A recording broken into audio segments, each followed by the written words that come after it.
በሕይወታችን እንድናሳይ ነው። ስናፈራ ደግሞ እንመሰገናለን።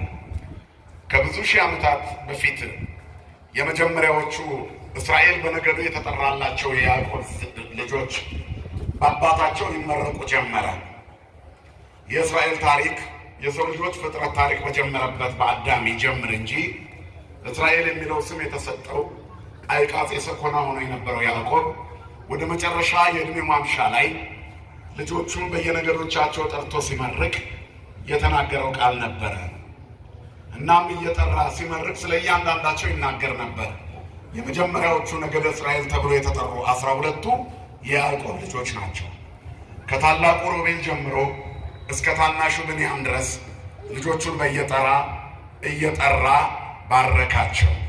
ስለ ዮሴፍ ግን እንዲህ አለ፣ ዮሴፍ ትንሹ የፍሬ ዛፍ ነው አለ። በምንጭ አጠገብ የሚያፈራ የፍሬ ዛፍ ቀስተኞች ነደፉት፣ አስቸገሩትም።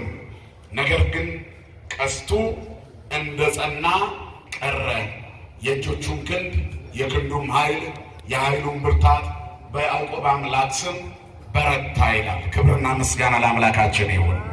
እግዚአብሔር ባራኪ ነው። እግዚአብሔር ቀዳሽ ነው። እግዚአብሔር ሕይወት ነው። እግዚአብሔር በረከት ነው። እግዚአብሔር ከፍ የሚያደርግ ነው። ካነሳ አይጥልም፣ ካከበረ አያዋርድም፣ ካለበሰ አይገፍም። ይቅር ሲል ይረሳል። ቂመኛ አባት አይደለም። ማንሳት ይችልበታል።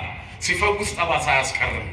ሲያድንም የትላንትና ታሪክ እየቀሰቀሰ አይረብሽም። አዳም በገነት ውስጥ በደስታ ነው ያለው። አንተ በለስ የቀጠፍክ ድሮ ብሎ የሚናገረው የለም። በክርስቶስ ተሽሮለታል። ሰው ከወደቅንበት ካነሳን በኋላ ከብረን ቢያየን ትልቅ ቢያደርገን ድሮ አውቀዋለሁ ይላል። እንኳን አድርጎልን ያላደረገልን ሰው ካደግን በኋላ ድሮ እንዲህ ነበር እኮ እንዲህ ሆኖ ነው ማውቀው ብሎ የሚናገራቸው ቃላቶች ክብርን የሚነኩ ሞራል የሚሰብሩ እድገታችንን በእግዚአብሔር ያገኘነውን በረከት እንድንረሳ የሚያደርጉ ጠባሳ ቀስቃሾች ናቸው። አይነ ስውሩ ተወልደን አይኖቹ ግንባር ነበሩ። መድኃኔዓለም ኢየሱስ ክርስቶስ በመንገዱ ፊት ለፊት መጣ። ሲቸግረን እግዚአብሔር በፊት ለፊታችን ይቆመለን። ሰዎች በችግራችን ጊዜ ፊታችን ቢቆሙ የተቀደደ ልብሳችንን ያያሉ፣ የጨፈገገውን ፊታችንን ያያሉ፣ እንባ የረጠበ አይኖቻችንን ያያሉ። ከአይናችን ላይ ግን አንዲት ዘለላ እንዳትፈስ መከልከል አይችሉም። ምናልባትም ቁስሎቻችንን እየቀሰቀሱ የባሰ ሊያስለቅሱን ይችላሉ። ብንታመም ህመማችንን የበለጠ እየቀሰቀሱ አንዳንድ ጊዜ አስታማሚዎች ቤታችሁ መጥተው ያውቃሉ። አንዳንድ አስታማሚዎች ወይንም ህመምተኛ ጠያቂዎች ሊያድኑን አይመጡም፣ ሊያሳምሙን እኮ ነው የሚመጡት አይደል? ወይ ወንድሜን ከሚለው ቃል